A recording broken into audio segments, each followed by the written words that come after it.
It sounds like a love triangle turned dangerous, then deadly overnight. Details on a shooting that left one man dead and another behind bars. New evidence emerging in the impeachment case against President Donald Trump. What we now know came after that infamous call with Ukraine's leader.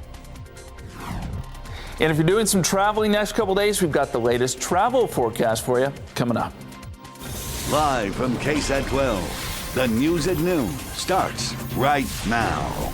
The holidays have taken an unhappy turn as a result of an overnight shooting on the east side. A man is dead, another in jail, accused of killing him.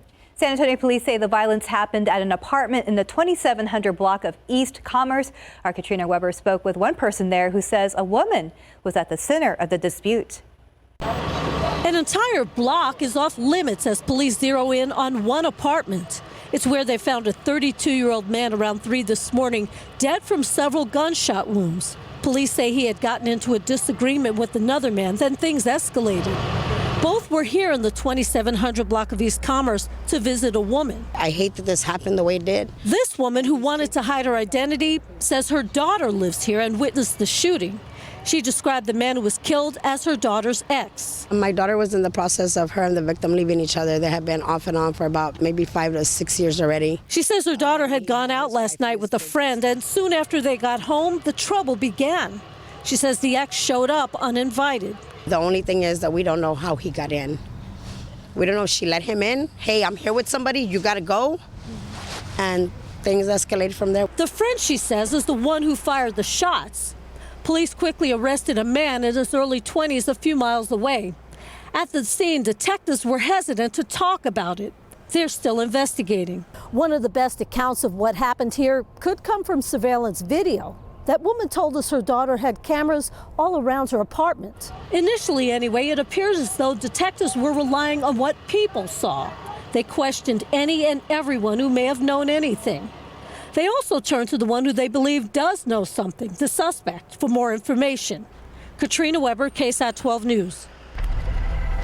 We have new details this noon on a deadly crash in northwest Bexar County. The Bexar County Sheriff's Office tells us the man involved has died. A deputy came across his vehicle on Highway 16, that's Bandera Road. He then found a man on the road badly hurt. He tried his best to help him, but he wasn't breathing and later pronounced dead on site. Investigators are still looking into what caused the crash in the first place. A devastating morning for a Southeast Side family. Their home is being deemed a total loss after flames broke out early this morning. Now, crews were called out to the 4800 block of Hardy Road around 2 in the morning. They found 80% of that home up in flames, which then spread to a car, too. There were 3 people inside the home at the time. They were all able to get out safely. So far, no word on how that fire started. A top story around Texas this weekend, a shooting over a child's haircut. This happened yesterday near Katy. This noon, deputies still on the hunt for the shooter. They describe a violent story that could have been avoided. An argument over the 13-year-old's haircut not being done properly. He went home, came back, they fixed the haircut for free, and then that's when the altercation occurred. That's pretty ridiculous. That is one of the worst ones I've heard, especially with your son being here witnessing what you're doing. The Harris County Sheriff's Office says the suspect left the barbershop in a gray 4-door sedan. The employee, who was shot 3 times, rushed to the hospital. He is expected to survive and is listed in stable condition. Today, the Austin community is expected to honor Heidi Brazard. Now, the search for the missing mother made national headlines last week. Brazard's body was found Thursday at a home outside of Houston. Her baby was found alive and well. Now, over the weekend, the Harris County medical examiner confirmed her identity and says she died from strangulation. A close friend of hers was arrested and charged in connection to her death. 33-year-old Megan Faramuska faces 2 counts of kidnapping and tampering with evidence. The 2 had been friends for more than 20 years. Investigators believe she tried kidnapping the baby and was trying to pass it off as her own. Today's vigil will be at Garrison Park. The public asked to bring candles. A few more vigils are planned for the coming weeks. A former Fort Worth police officer who shot and killed a woman while sitting in her home indicted Friday for murder.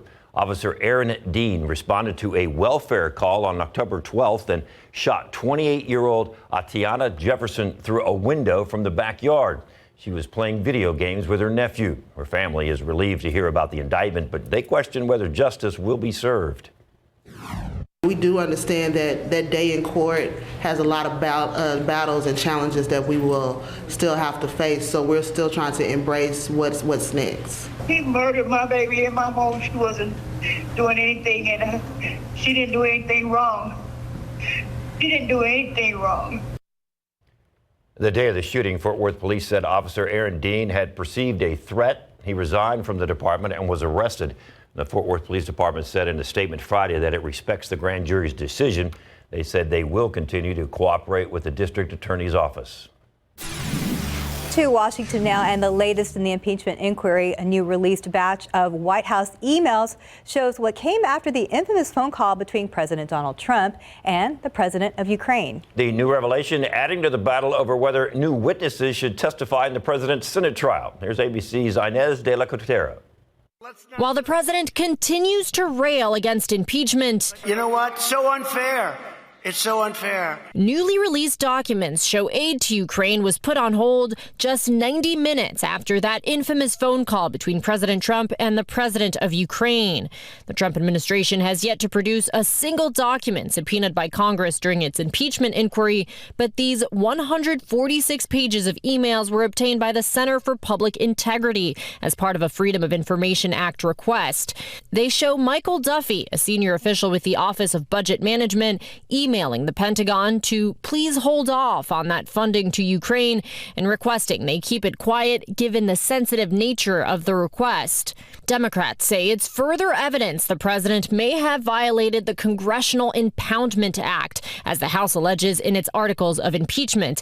That act requires the president to notify Congress if he withholds funds authorized by the legislative branch. A spokeswoman for the OMB responding in a statement saying it was reckless to tie the hold of funds to the phone call.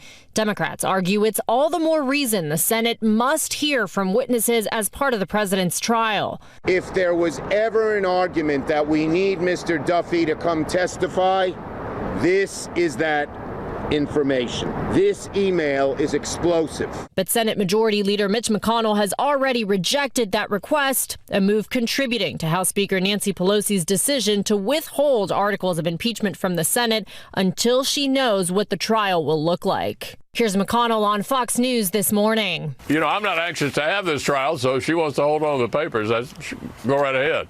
Lawmakers are now on recess until the new year. With the two sides at an impasse over how to proceed, it's now unclear when the president's Senate trial will begin. Inez de la Cotera, ABC News, Washington.